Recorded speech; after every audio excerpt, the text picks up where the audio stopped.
Allahu Akbar.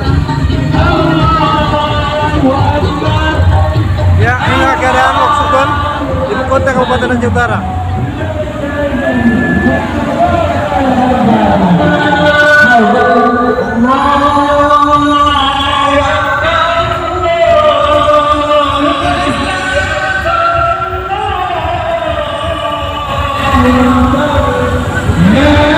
Suasananya tetap meriah,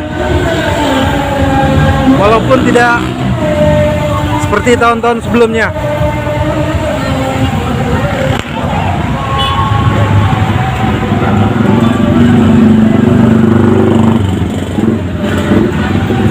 Warung kopi, tempat di mana biasanya orang Aceh bersosialisasi, juga tetap ramai.